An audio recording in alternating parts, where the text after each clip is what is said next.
지금까지 저희는 5번에 걸쳐서 기독교 중에서도 칼빈주의, 즉 크게 보면은 개혁신학 중에서도 또 여러 가지 교단이 있겠죠.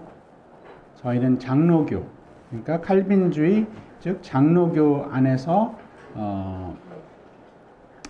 이 개혁신학, 또 그 종교개혁 이후에 일어났던 그 개혁신학 중에서도 칼빈주의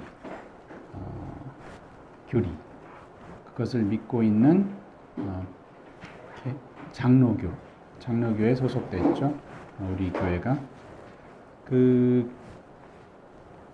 특히 그 구원에 대해서 지금 알아보고 있습니다. 오늘은 그 5가지 교리에 대해서 네 번째 시간입니다. 네 번째 시간인데 먼저 배운 그 3가지를 잠깐 리뷰해 보자면, 튤립의 T자는 뭐였죠? 인간의 전적 타락, total depravity라고 합니다. 그래서 그 첫 자를 써가지고 따와가지고 total T, depravity, 전적 타락을 배웠습니다. 인간은 죄로 인해 하나님의 은혜로 말미암지 않고서는 스스로 하나님께 나올 수 없음을 배웠습니다. 그리고 두 번째는 뭐죠? TU, 예. 무조건적 선택, 예. unconditional election이죠. unconditional election.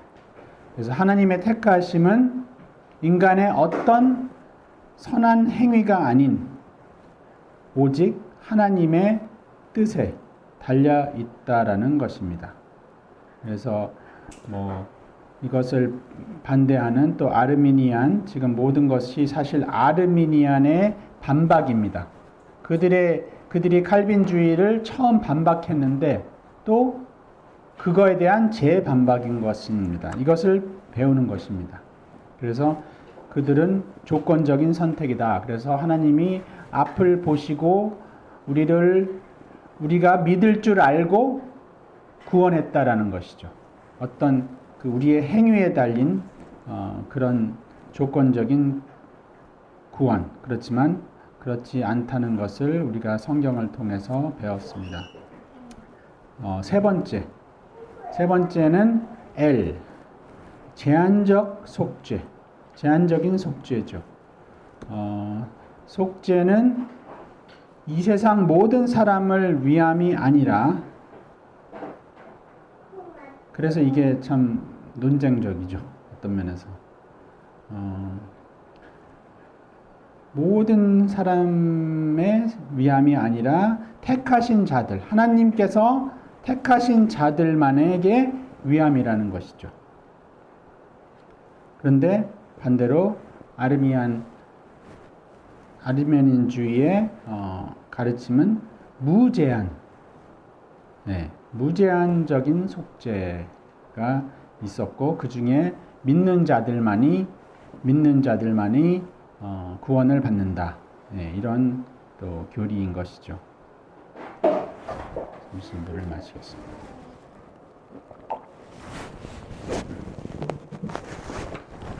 그리고 이제 오늘 네 번째 와 있습니다. 네 번째는 I로 시작되죠. I는 무엇인가? 저항할 수 없는 은혜. 그래서 영어로 irresistible grace. irresistible. 그러니까 irresistible은 거절할 수 없다는 거죠. 거절할 수 없는. 또 좀 더 다른 단어로는 불가항력적. 죄송합니다. 불가항력적. 맞아요. 저는 그렇게 써놓고 항으로 자꾸만 읽고 있습니다. 불가항력적. 또 좀 더 쉬운 말로는 거절할 수 없다. 또 저항할 수 없다. 그래서 이것은 하나님께서 어떤 택하신 자에게, 그러니까 모든 자가 아니에요. 또 여기서도. 그러니까 아까 거기 제한적인 속죄를 받은 자들이겠죠. 그들을 택하신 자들이죠. 그래서 은혜를 베푸시려고 할 때 결코 그 사람은 저항할 수 없다라는 것입니다. 저항할 수 없다. 그래서 그런데 여기서 은혜, 우리가 이제 은혜라는 단어를 많이 표현하게 되죠. 은혜. 뭐 세상에서도 은혜로운, 예? 참, graceful하다, gracious하다, 이런 말을 또 이렇게 붙여서 많이 얘기하죠. 근데 어떤 이런 은혜라는 것은 추상적인 단어가 아닙니다. 성경적으로는 은혜는 이 하나님의 과분한 베푸심, 하나님께서 호의 베푸심, 또 아무 공로 없이, 인간의 어떤 사람의 아무 공로 없이 받은 호의, 네, 그런 것입니다. 그게 이제 그 뜻이고, 또 이것을 좀 더 엑스텐드 하자면, 즉 죄로 인해 죽어 마땅할 자에게 베푸신 하나님의 선물. 그래서 은혜는 선물이죠. 선물. 그 선물이 무엇입니까? 예수 그리스도의 죽으심입니다. 죽으심. 물론 예수 그리스도지만 예수 그리스도께서 죽으심으로 우리가 대신 우리를 대신하여 죽으셨기 때문에 그게 우리의 선물이 되는 거죠. 그래서 예수 그리스도를 믿는 자들에게는 이 호의로 베푸신 구원을 말하며 또 영생을 말하고 있습니다. 그래서 이 은혜라는 것은 결국 은혜 자체가 벌써 무엇이 시작이 되냐 하면 구원이 시작된다는 것. 은혜를 받았다. 그러면 벌써 거기에는 구원이 포함이 되어 있는 거예요. 은혜 안에. 또 영생, 또 생명이 그 안에 포함이 되어 있는 거죠. 은혜 안에. 네. 그래서 이 큰 지금 배우고 있는 칼빈주의 5대 교리는 무엇을 말하는가? 무엇을 전체적으로 사실 구원론을 가리켜주고 있는 것이죠. 우리가 이제 어떤 신학적 여러 가지 그런 그 타이틀이 있겠지만, 제목들이 있겠지만, 교리들이 있겠지만, 사실 그 중에서도 지금 가장 중요한 구원론을 배우고 있다라는 것이죠. 그것을 지금 논하고 있는 거죠. 왜 구원의 교리가 이렇게 중요하죠? 네, 중요한 이유는 이것을 바로 알고 있지 않으면, 바로 이렇게 저희 가슴 안에, 머리 안에 두지 않으면 신앙생활에 반드시 어떤 혼돈되는, 흔들릴 그런 이제 시점이 오게 됩니다. 신앙생활을 하다 보면 이게 맞는가, 저게 맞는가, 나는 과연 또 막 이렇게까지 생각합니다. 나는 과연 구원을 받았는가, 막 흔들려요. 사탄이 그런 역할을 또 합니다. 불화살을 우리한테 쏩니다. 불화살. 우리는 방패로. 그게 무슨 방패죠? 무슨 방패죠? 구원의 방패죠. 구원의 방패. 믿음의 방패. 구원의 투구. 근데 이제 전체를 무엇을 맞을 것인가? 믿음으로 맞는 거죠. 믿음. 그러니까 우리를 그 불화살이 쏘고 있는데 그것을 막을 수 있는 것은 우리의 믿음이죠. 근데 믿음도 사실 하나님께 주신 선물인 것입니다. 나중에 설명을 드리겠지만, 어떻게 됐든 이 구원이 흔들리면은 혼동할 수 있어요. 혼돈이에요? 혼동이에요? 혼동? 네. 돈이에요? 전체 헷갈리죠? 이래서 헷갈리는 거예요. 혼돈인지 혼동인지. 네. 예. 그래서 오늘 이 저항할 수 없는 은혜에 대해서는 다시 이제 아르미안주의는 어떤 생각을 하고 있냐면 하나님께서 은혜를 세상 모두에게 이미 주었어요. 세상 모두에게 하나님의 은혜가 갔지만은 그 중에서 그것을 믿음으로 받아들이는 자들이 있고 또 당연히 믿음을 거절하는 자들도 있죠. 그들은 그렇게 생각합니다. 하나님의 주신 은혜를 거절한다. 그래서 그들이 믿는 것은 저항할 수 있는 은혜라는 거죠. resist 할 수 있다. resist 할 수 있다. resist는 반대잖아요. 그래서 그렇지만 그들은 resist 할 수 있는 은혜라고 가리킵니다. 믿지 않는 사람들이 반드시 있으니까. 당연히 사실 이것은 우리가 믿지 않을 때 어떻게 합니까? 당연히 resist 할 수 있죠. 우리도. 우리의 가족들도, 친구들도. 이 세상 많은 사람들이 resist 하고 있어요. 그죠? 당연히 거절하죠. 저항하죠. 저항하면서 지금도 살고 있죠. 교회를 가라 그러면 예수 그리스도를 믿으라 그러면 저항하는 거죠. resist 하잖아요. 당연히 resist 하죠. 그런 의미에서 지금 이게 우리가 오늘 배우는 이 저항할 수 없다라는 게 아니고 당연히 우리도 resist 했습니다. 예, 여러 가지 핑계로. 그리고 세상의 복음이 지금 수많은 설교와 또 특히 주일날에는 그렇겠죠. 그렇지만 주일날 아닐날에도 많은 매체와 또 뭐 전도와 이런 것을 통해서 매일매일 선포가 되고 있습니다. 뭐 어떻게 보면 이것이 은혜라고도 큰 의미에서 은혜라고도 생각되겠지만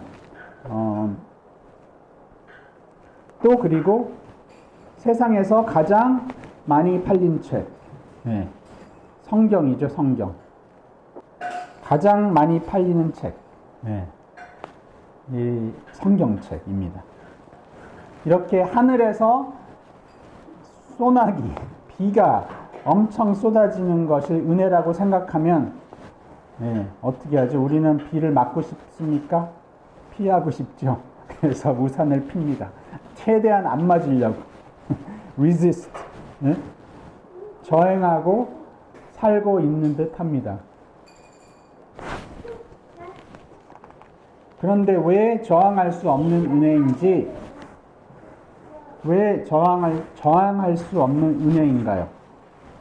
왜냐하면 하나님께서 선택하신 여러분을 어느 때, 하나님의 때가 있어요. 물론 이것을 카이로라고 하죠. 카이로. 크로노스는 이제 보통 하루에 24시간 돌아가는 시계이고 타임이고 하나님의 때에 개인적으로 여러분을 부르신다는 것이죠. 하나님이 부르실 사람이 있는데 그때는 저항할 수 없다. 저항할 수 없다. 그런 것이 지금 오늘의 가르침입니다. 그러나 그 하나님의 작정하실 때 예정한 사람을 부를 때에는 그 사람은 도저히 저항할 수 없는 은혜를 받게 된다는 것이죠. 이것을 또 다른 말로 여러 가지 표현이 있어요. 이게 이제 왜냐면 이 저항한다 이래가지고 꼭 튤립에 맞춰가지고 I를 썼잖아요. I라는 그 단어로 시작하는 거, letter I. 그런데 사실 이런 것 때문에 오해가 있기 때문에 어떤 분들은 이것을 유효적인 은혜.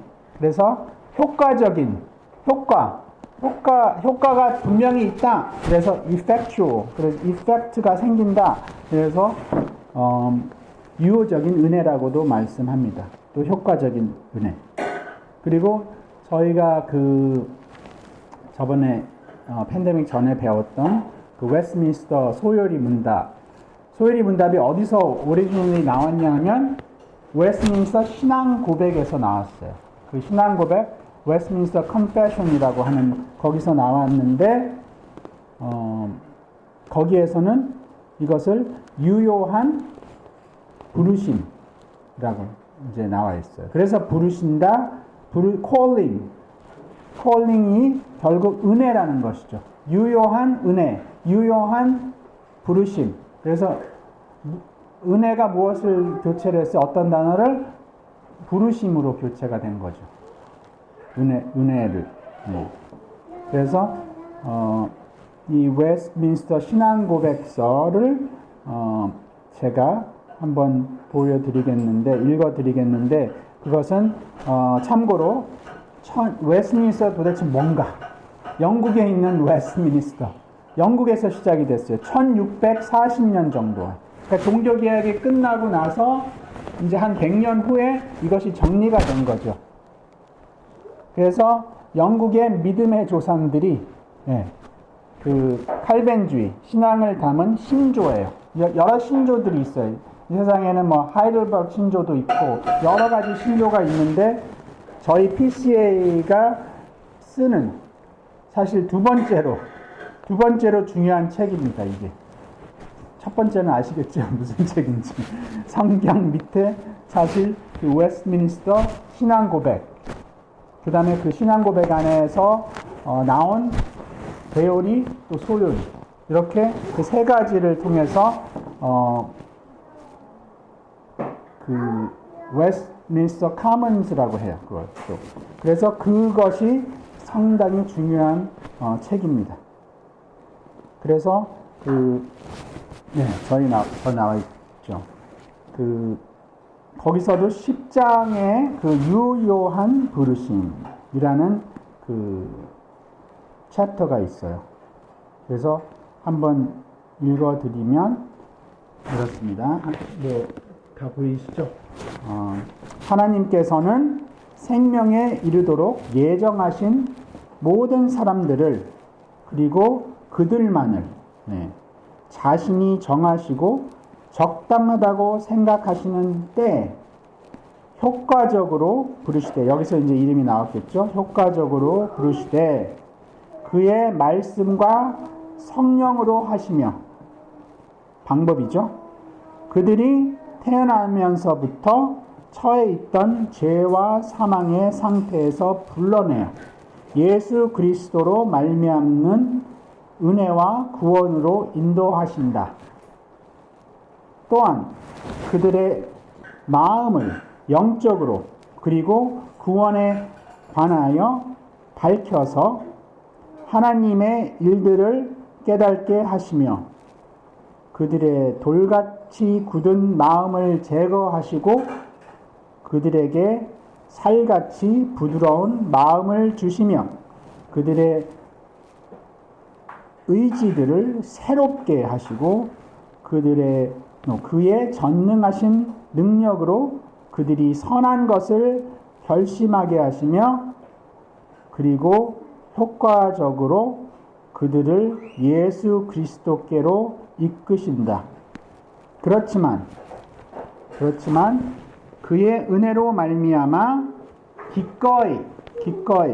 기꺼이는 제가 자발적으로, 그죠? 기꺼이 나오게 되어 있으므로 그들을 가장 또 자유롭게 나오게 하신다.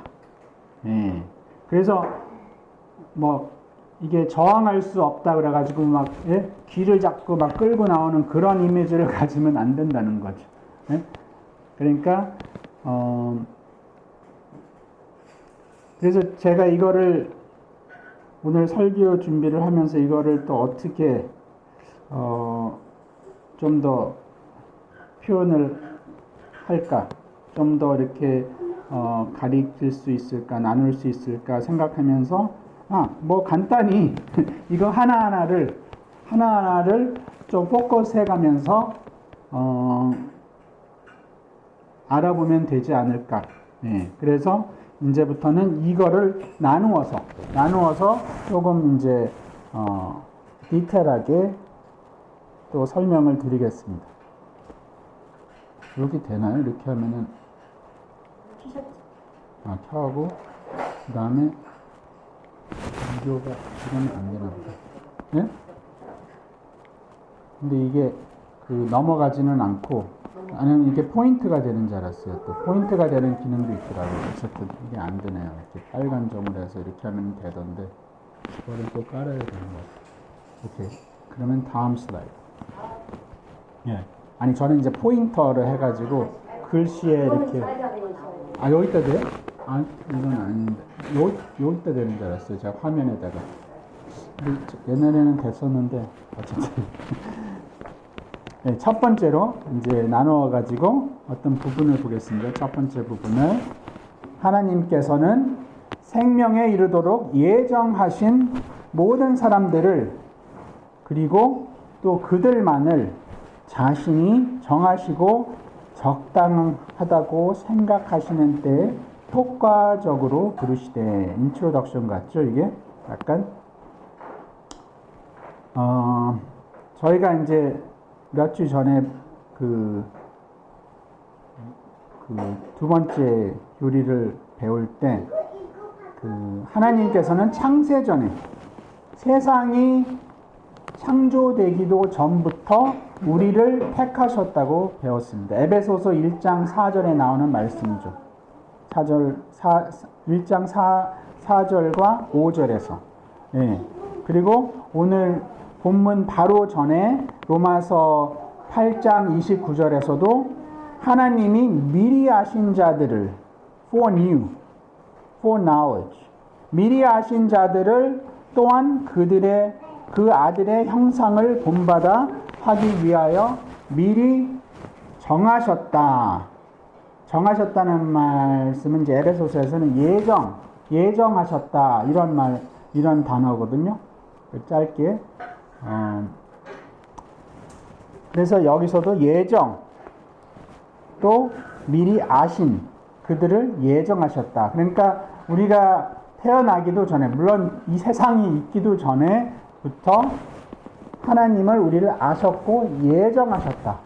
네, 이 말씀인 거죠. 그러니까 구원의 시작은 사실 우리가 태어나기도 전에 하나님께서 이미 아셨다는 거죠. 그리고 오늘 본문인 30절 또 미리 정하신 그들을 어떻게 했어요? 오늘의 그 단계죠. 부르신 그들을 또한 의롭다 하시고 의롭다 하신 그들을 영화롭게 하셨느니라. 이렇게 그 네 단계로 보일 수가 있어요. 사실 이게 어떤 구원의 순서인데 이것은 이제 굉장히 큼직큼직한 구원의 순서이고 이 사이사이에 또 여러 가지가 들어가 있어요. 근데 이제 로마서 여기서 나오는 그 구원의 그 단계는 네 단계로 이제 보면 됩니다. 정하신 자, 또 부르신 자, 또 의롭다 하신 자, 그 다음에 영화롭게 하신 자. 근데 이것이 전체가 큰 링크예요. 링크. 그러니까 한 도중에 어떤 사람이 빠지지가 않아요. 그러니까 모든 사람을 이 정하신 사람들이 이제 있다면은 그 모든 사람들이 부르심을 받는 거예요.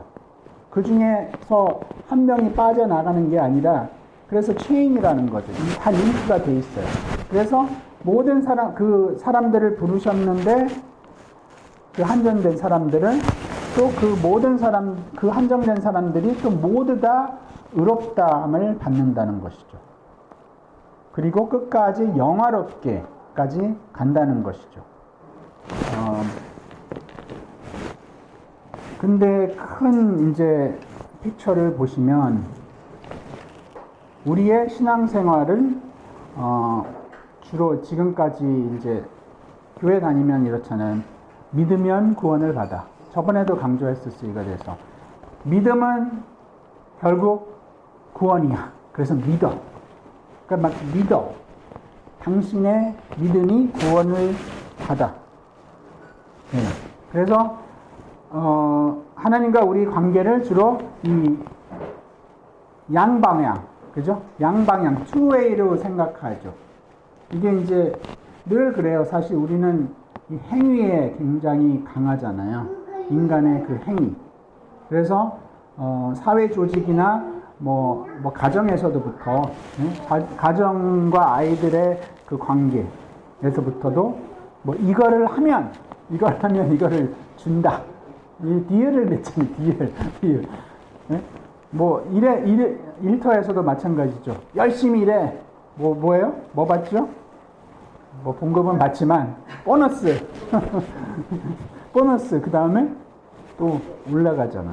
승진도 하고. 그러니까 항상 무슨 계약에 관해서 있는 거예요. 네. 이렇게 또 교회에서도 마치 신앙생활, 물론 믿은 후에는 당연히 이것이 있겠지만 지금은 어느 단계냐면 하나님께서 우리를 구원하신다. 이 뜻이 무엇인가를 오늘은 알아야 됩니다. 그래서 이 구원은 어떻게 돼요?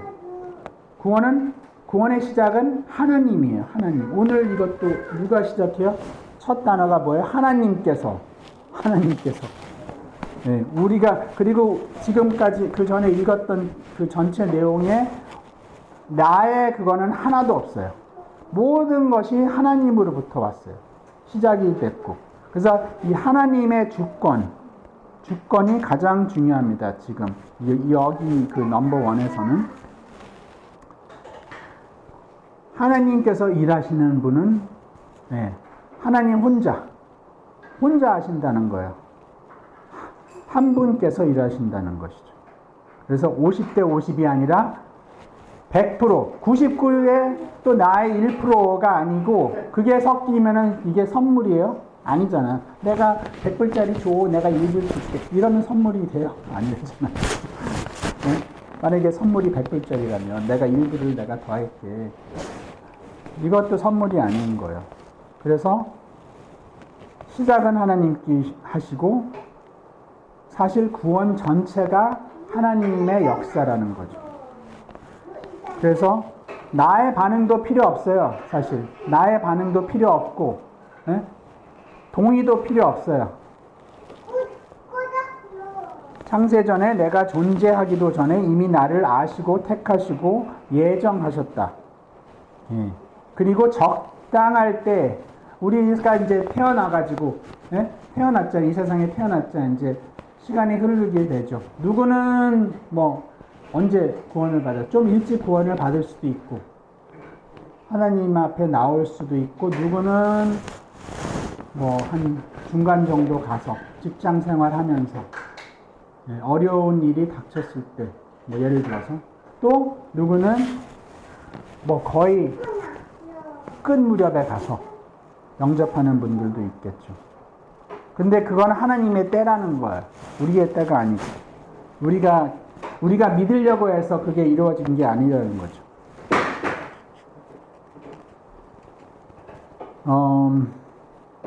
그리고 부르심을 받은 자는 결국 아까도 말씀드렸던 것처럼 영화로움까지 끊기지 않는다. 이 부르심을 시작하신 하나님께서 끝까지 이루어 가신다. 그래서 이 은혜부터가 벌써 구원이 시작이고 부르심 은혜는 결국 뭐예요? 부르심이라고 했잖아요. 그러니까 그것이 시작이고 또 시작을 하셨으면 반드시 끝까지 이루어지는 분이 하느님이시라는 거죠.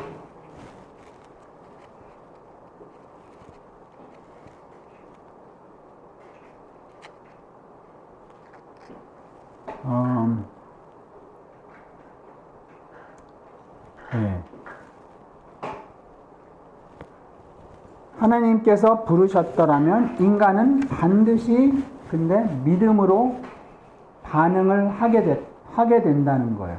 우리가 누구는 반응을 안 하고 누구는 하고 이게 아니라 또다시 그리고 모든 사람들을 부르셨다?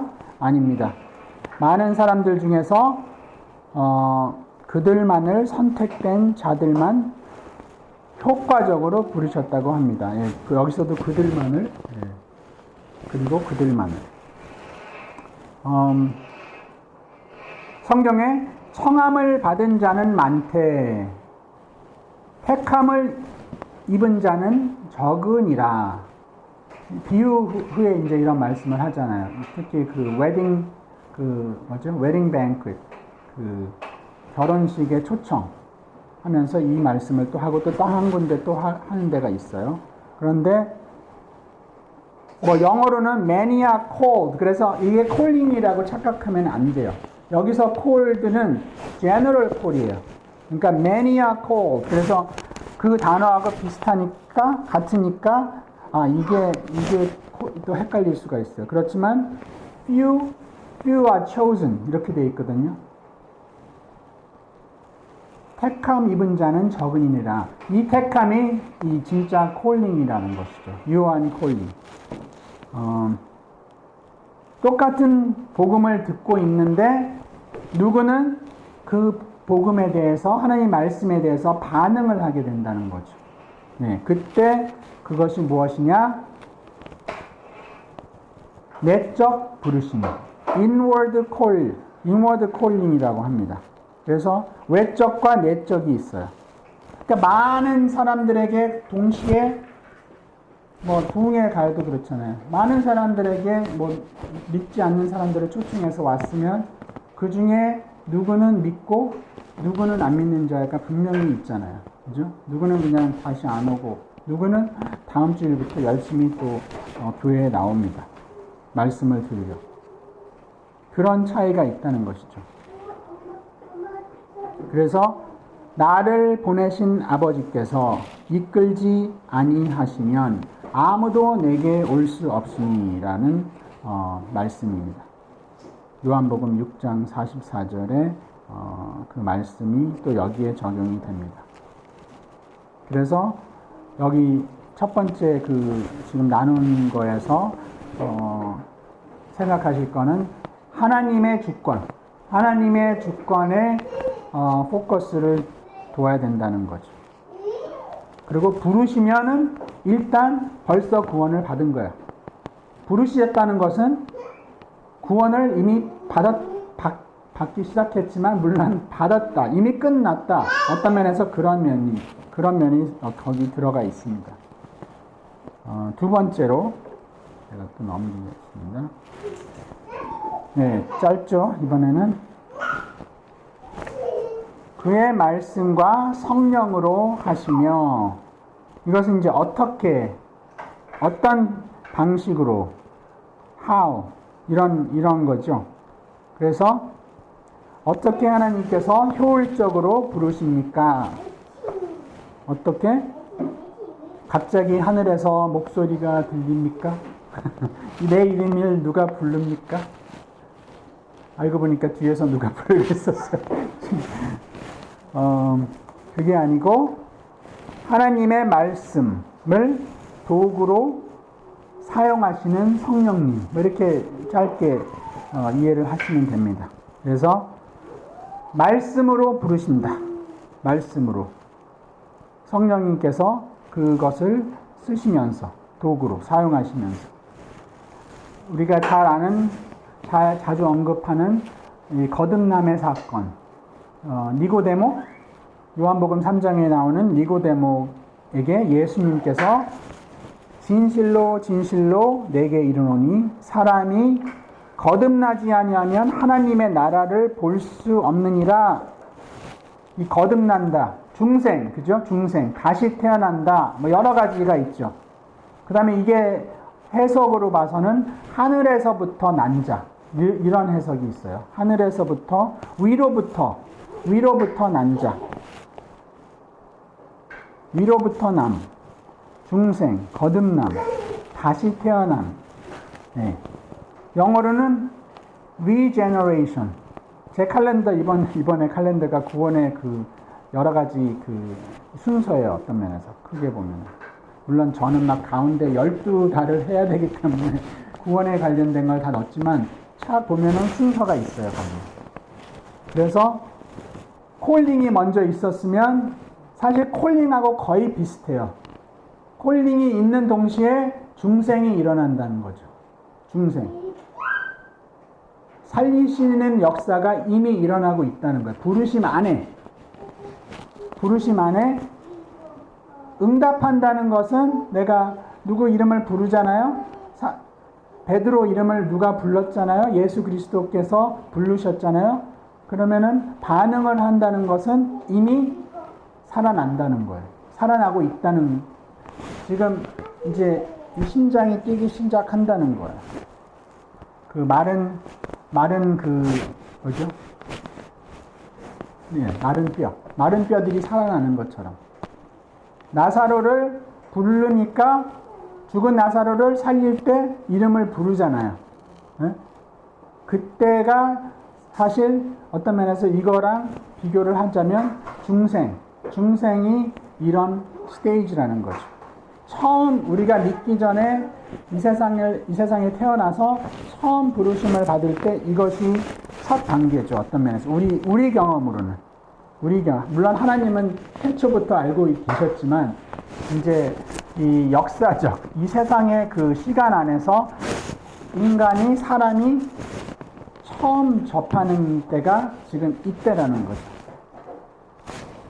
부르실 때, 거듭날 때, 거의 뭐 구원의 순서는 사실 순간적이기 때문에 그냥 우리는 뭐 8가지 이 스텝 이렇게 좀 나눌 수 있겠지만 사실 한순간에, 물론 성화는 다른 단계지만 한순간에 일어난다는 거죠. 그래서 가장 가까운 게 거듭난 때와 같다는 거죠. 그러니까 부르신 다음에 거듭남이 있겠지만 같은 거라고 볼 수도 있다는 거죠. 그리고 예수님께서 두 번째로 진실로 내게 이르노니 사람이 물과 성령으로 나지 아니하면 하나님 나라에 들어갈 수 없다고 그랬어요. 여기 그 말씀과 성령, 아까 그 다음에 바로 읽었던 물과 또 성령은 같은데 왜 또 물과 말씀은 또 아닌가? 이렇게 생각이 될 수 있지만 사실 이거에도 저가 사실 물은 시침의 상징이지만 말씀이라고 제가 설명한 적이 있어요. 말씀으로 우리가 깨끗해지는. 그래서 말씀을 통하지 않고 우리가 거듭날 수는 없어요. 사실. 네. 거듭날 수는 없다는 거죠.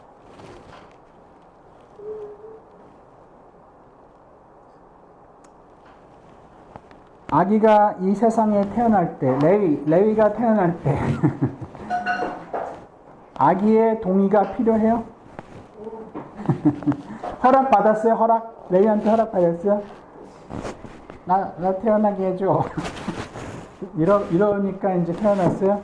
마찬가지로 거듭날 때도 내 허락이 필요 없는 거예요. 내가 허락을 해서 no.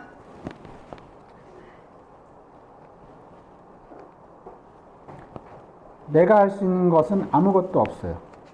아무 권리도 없어요.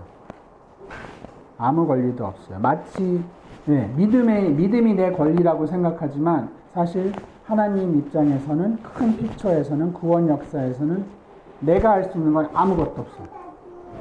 나는 죽었기 때문에 그건 나중에 옵니다. 네. 그 다음에 예수님께서 그 똑같은 장에서 또 이렇게 말씀합니다. 바람이 임으로 불매 내가 그 소리는 들어도 어디로 와서 어디로 가는지 알지 못하나니 성령으로 난 사람도 다 그러하니라. 이거를 제가 처음으로 읽고 또 읽어도 이해가 안 돼요. 이게 무슨 말인가? 네? 이게 도대체 처음 이제 신앙생활하고 이제 성경 읽을 때 이게 뭐 알 듯 하는데 도저히 이게 무슨 말인가? 사실 몰라요. 우리는 언제 어떻게 구원을 받게 됐는지, 언제부터 성령님께서 우리 삶에서 역사를 했는지,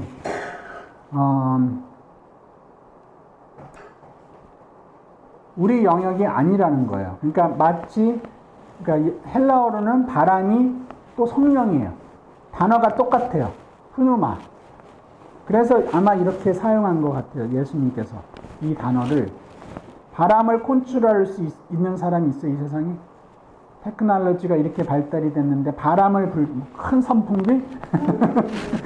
그거는 지금 이런 바람이 아니죠. 나만 좀 약간 온도를 내려주는 그런 작용을 할 수 있겠지만 이 세상 바람이 지금 그 앱을 보면은 뭐 비 오는 거로도 볼 수가 있고 바람이 어디로 부는지도 다 볼 수 있어요. 이 세상의 바람 이거 누가 조종해요? 우리가 조종해요? 마치 성령님도 그렇다는 거예요. 성령님이 어디로 와서 어디로 가시는지, 그러니까 어디로 와서 누구를 통해서 지금 역사를 하고 계시는지 우리는 아무 컨트롤을 할 수 없다는 거예요. 그렇지만은 바람이 남기고 올 수 있는 소리, 뭐 지나가다가 소리가 왜 나요? 물건이 있으니까 날 거 아니에요, 소리가. 물건을 때리면서 뭐 잎사귀를 나무를 흔들면서 나는 소리. 이런 이펙트는 볼 수가 있지만 바람을 볼 수가 있어요? 눈으로도 안 보이죠. 소리가 들리지만 바람이 어디로 와서 우리가 뭐 어디로 가는지 컨트롤 할 수도 없고 볼 수도 없어요. 마치 성령님께서 컨트롤 하신다. 구원의 역사. 중생하는 자는 다 이렇다. 지금 이거를 말씀드리는 거예요. 그러니까 신비로운 하나님의 역사. 신비로워요. 우리는 할 수가 없어요. 아무것도. 그냥 그래서 이거를 왜 쓰셨는데 요한 우리가 아무것도 할 수 없는데 왜 쓰셨어요 이거를? 그런데 조금 후에 가면은 요한복음 3장 16절이 나와요. 그죠? 네. 이제 내가 믿는다. 이제 이거를 좀 주장하는 게 나오잖아요. 그래서 어떤 면에서 성령님께서 나를 살리시면 그때부터 믿을 수 있다. 이런 의미도 될 수가 있겠습니다. 누구든지 그를 믿는 자. 물론 내 차원에서, 인간의 차원에서 그것을 강요하는 거겠지만 먼저 우리를 살리셔야지 반응을 한다. 이런 이제 그 과정입니다.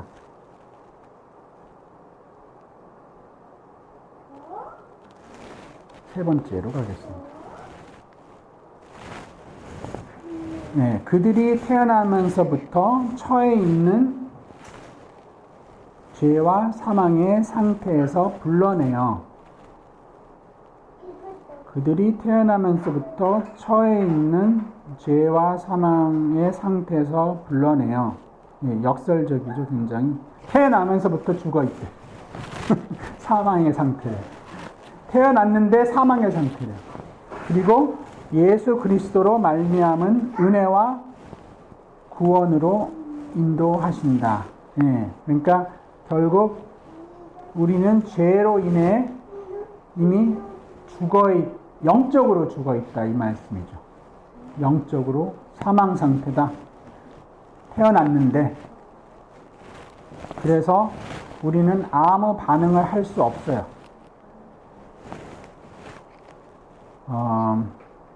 근데 아까 서론에서 말씀드렸듯이 이 아르미언주의는 하나님의 은혜를 모든 사람들에게 주었지만 오직 믿음으로 반응하는 사람만이 그 혜택을 누린다는 것이었죠. 그런데 영적으로 죽어 있는데 어떻게 반응을 해요? 반응을 할 수가 없어요. 그 논리로는. 그래서 그분들은 또 믿어야지 중생을 한다. 이렇게 가르칩니다. 믿으면 살아난다. 근데 죽어 있는데 뭘 중생을 해? 죽어 있는데 반응도 못 하는데. 먼저 중생이 있고 그리고 믿는다. 믿음이 온다. 이것이 이제 그거잖아요. 이 칼빈 글이. 에베소서 2장 3절에서 5절을 읽어드리겠습니다.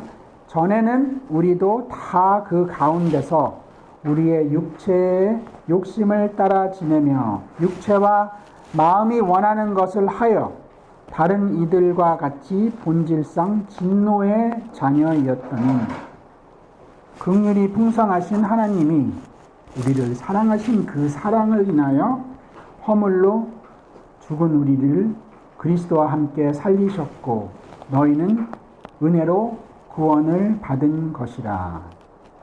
그리고 이제 조금 더 나아가지고 8절에 너희는 그 은혜에 의하여 믿음으로 말미암아 구원을 받았으니 이것은 너에게서 난 것이 아니요 하나님의 선물이라. 예, 구원 자체도 사실 구원과 회개, 구원할 때 그러니까 구원이란다.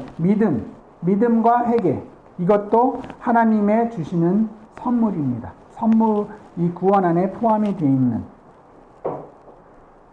그래서 우리가 먼저 믿어야지 구원을 받는다. 이것은 큰 차원에서 보면은 틀린 말씀입니다. 틀린 말씀은 아니죠. 이러다가 또 큰일 나네요. 이것은 인간적인 차원에서 보는 그 입장이고 하나님 입장에서는 믿음을 선물로 주셨어요. 믿음 자체도. 그리고 살리신 후에 믿음을 주셨다는 것이죠. 중생한 다음에 믿게 하셨다. 반응을 해야 되잖아요. 우리가 살리셨기 때문에 죽은 사람이 반응을 못 하잖아요. 그러니까 믿음으로 반응하려면 이미 미리 살리셔야 돼요. 네. 여러분들은 뭐 과거를 좀 생각해 보면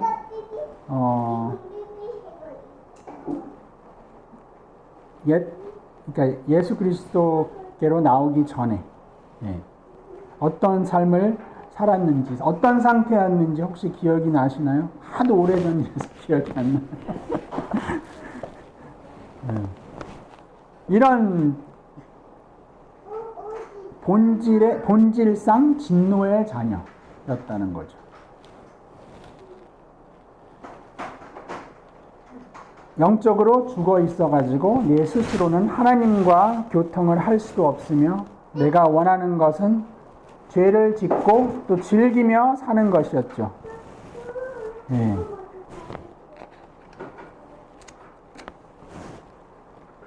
그런데 하나님께서 살리셨다는 것이죠. 은혜와 구원으로 인도하셨다는 것입니다. 넘어가겠습니다. 이제 여기서는 이제 또한 그들의 마음을 영적으로 그리고 구원에 관하여 밝혀서 하나님의 일들을 깨닫게 하시며 세상이 어둡다고 믿는 자들은 또 성경은 말씀하고 있죠. 어두운 세상. 물론 요즘에는 믿는 자들도 안 믿는 자들도 어둡다고 해요. 하도 이상한 일들이 많이 벌어지니까. 이것은 상징적 표현이지만 고린도후서 4장 4절에는 이렇게 말씀하고 있습니다. 이 세상에 신이 있어요. 신은 마귀죠. 마귀. 믿지 아니하는 자들의 마음을 혼미하게 하여 그리스도의 영광의 복음의 광채가 비치지 못하게 함이니 그리스도는 하나님의 형상이니라. 혼미하게 한다. 그러니까 눈을 멀게 한다. 블라인드 되게 한다. 이런 말씀입니다. 그죠? 누가? 사탄이. 이 세상 신이. 그래서 세상 사람들이 빛으로 나오지 못하게 막는 것이죠. 그게 이제 마귀가 하는 역할이에요. 다른 것을 보게.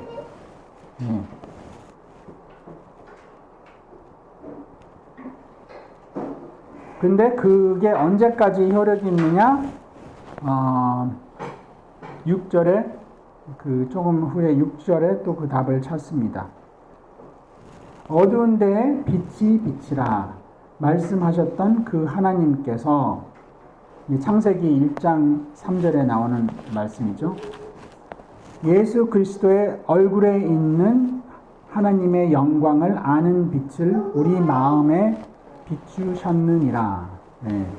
그러니까 빛이 결국 생명을 뜻하는데 예수 그리스도의 빛을 뜻하는데 이것을 알 수 있는 그 이것을 밝히는, 결국 진리가 무엇인지 밝히는 빛을, 예수 그리스도의 빛을 우리 마음에 비추셨다는 것이죠.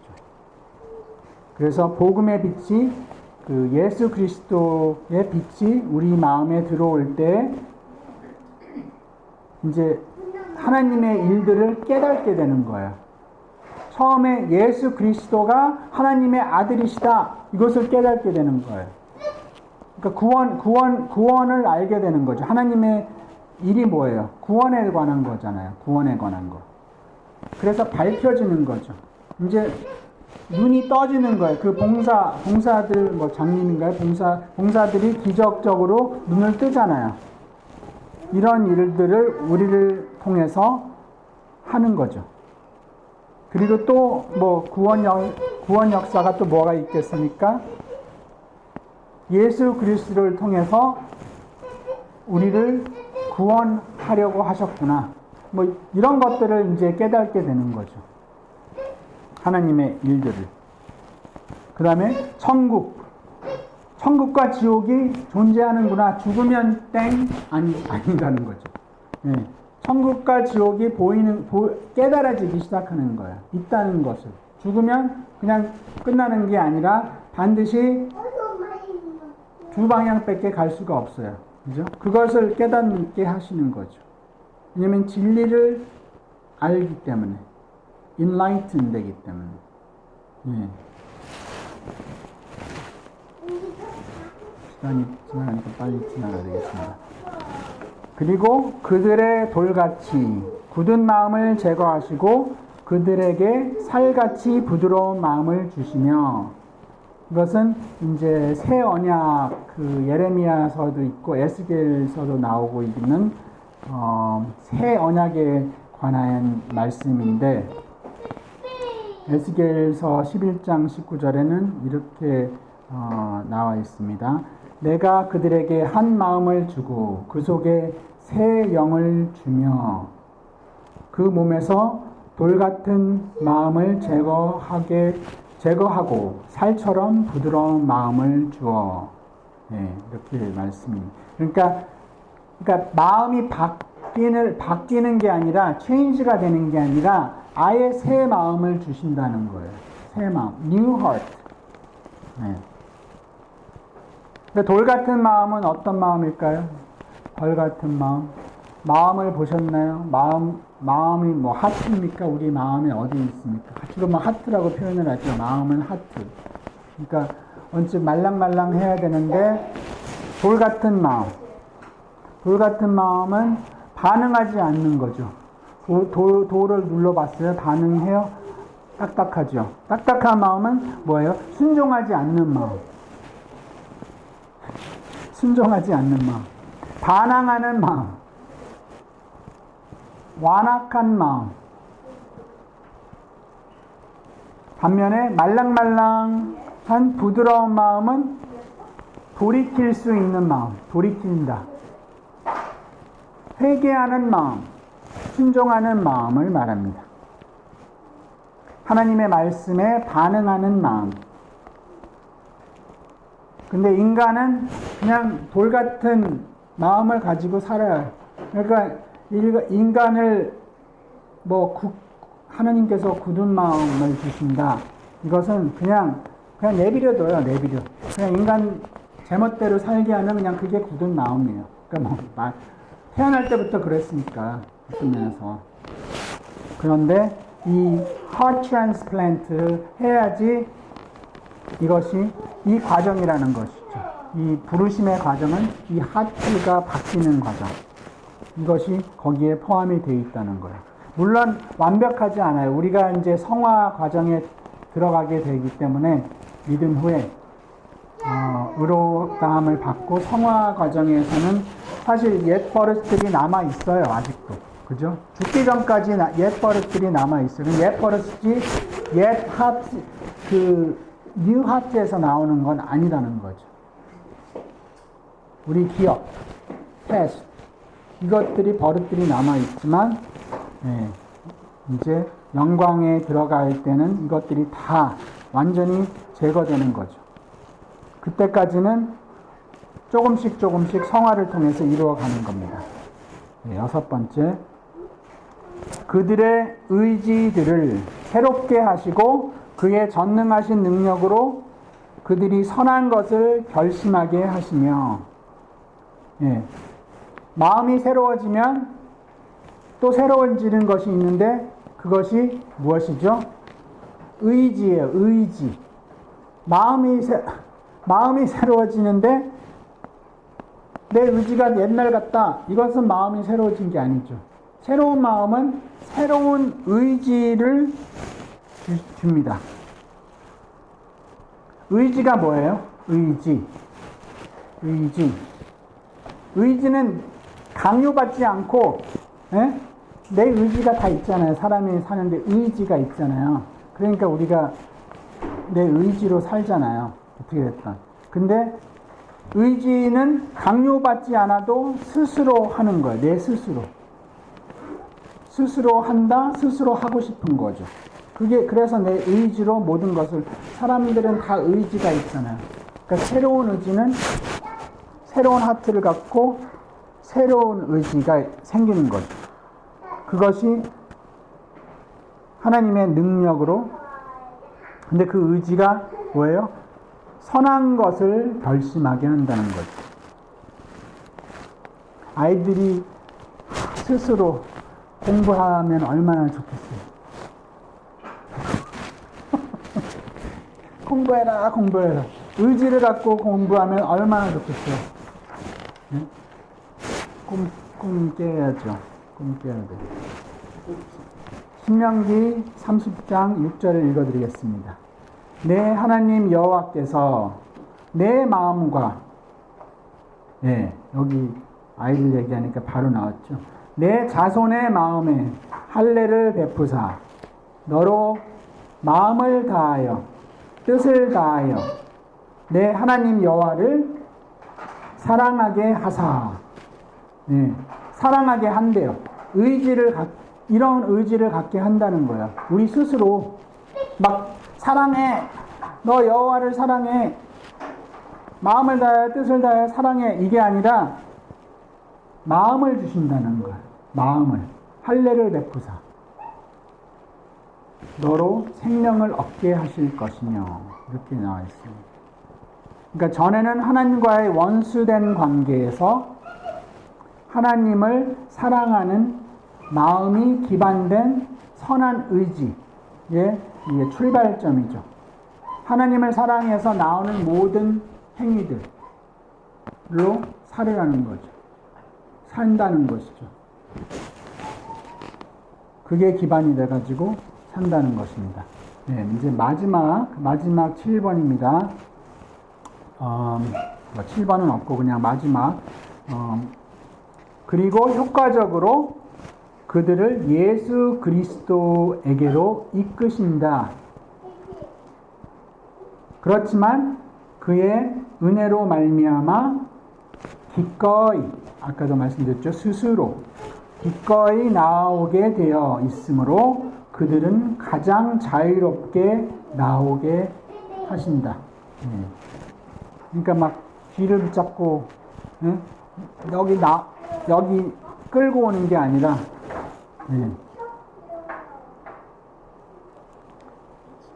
결국 유효적인 부르심이 가져다주는 결과는 예수 그리스도께로 나오게 될 것이며, 이것이 믿는 자들이 받은 저항할 수 없는 은혜라는 것이죠.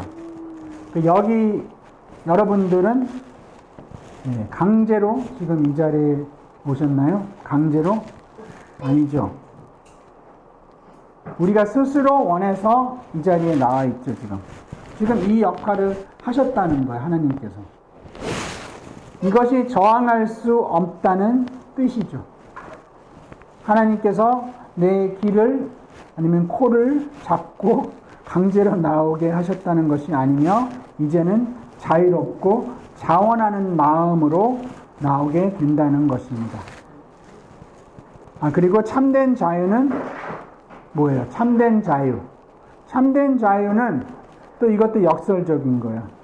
누구를 섬길까에 대한 옳은 결정을 할 수 있는 것입니다. 그러니까 와 이건 내가 써놓고도 막 좀 한 줄씩 이런 거 있잖아요. 가끔 쓰다가 깜짝 놀라요. 참된 자유는 누구를 섬길 것인가에 대한 옳은 결정을 할 수 있는 것이죠. 그래서 근데 가짜 자유는 뭐예요?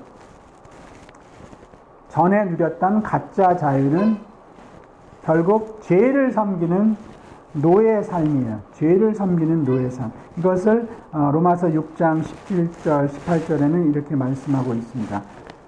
하나님께 감사하리로다. 저희가 본래 죄의 종이더니 죄의 종 너희에게 전하여 준 바 교훈의 본을 다시 읽겠습니다. 너희에게 전하여 준 바 교훈의 본을 마음으로 순종하여 죄로부터 해방되어 의에게 종이 되었느니라.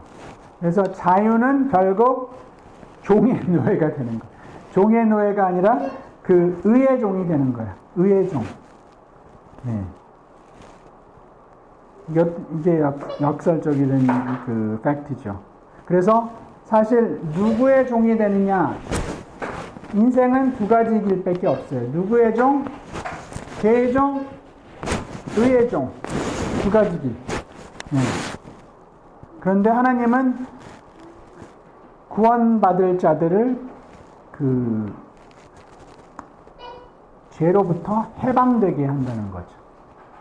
부르실 때 이런 일들이 일어난다는 거야. 그래서 의의 종의 결과는 생명이죠. 반대로 죄의 종의 결과는 사망이죠. 사망. 지금까지 우리의 부르심은 하나님의 주권, 모든 것이 하나님의 주권이며 내가 거기에 뭘 더한다? 이거 하나도 없다는 거예요. 네. 그러니까 그러면은 나는 구원을 안 받았나? 그럼 어떻게 해야 돼?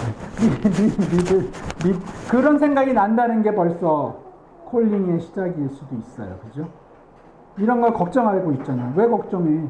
걱정하면 그냥 속으면서 살아야지. 이제 결론으로 한 질문이 남아 있습니다. 그러면 모든 것이 하나님께서 하셨다면 내가 할 일은 없지 않은가? 네? 없어요. 없지 않은 것처럼 보여요? 어차피 하나님이 다 하실 건데 내가 뭐 전도해봤자 무슨 소용이 있어요? 하나님이 구원을 작정하셨는데 전도하셔야지. 전도하는 게 아니라 구원하실 텐데 뭐 내가 왜 전도에 나가가지고 이것이 약간 칼빈주의가 뭐 주는 착각일 수도 있지만 참 칼빈주의는 수동적인 좀 이렇게 믿음 생활을 한다 뭐 이런 선례가 있는데 결코 아닙니다. 예. 예수님께서 제자들을 부르셨잖아요. 제자들을 부르셨어요. 왜? 예? 제자들을 부르셨기 때문에 지금까지 그 제자들을 통해서 우리까지 부르심을 받은 거예요. 제자들을 통해서. 그러니까 하나님의 역사가 혼자 일을 하셔도 되지만 우리와 함께 일을 하시기를 원하시는 거예요. 부르신 자들을 통해서 또 부르심을 받기를 원하는 거죠. 연결성. 믿는 자들을 통해서 또 다른 믿음을 낳게 되어 있습니다. 믿는 자들을 통해 또 다른 또 다른 자들을 부르신다는 거예요. 우리를 도구로 사용해서 또 다른 자들을 부르신다는 거예요. 어떤 방식으로든 믿는 자들은 복음을 전달하게 돼 있어요. 그러니까 우리가 왕같은 제사장이라면서요. 왕같은 제사장. 제사장의 역할이 뭐예요?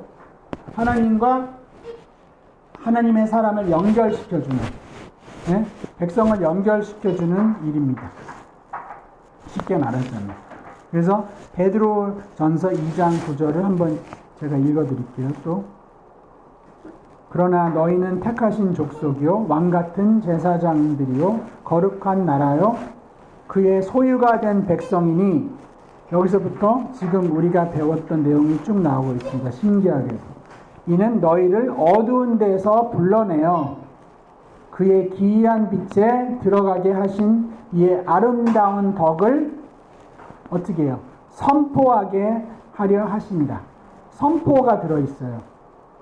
왜? 우리가 깨달은 게 이런 것이구나. 우리가 구원을 받았기 때문에 자기를 부르신 하나님의 사랑을 남에게 선포하라는 거죠.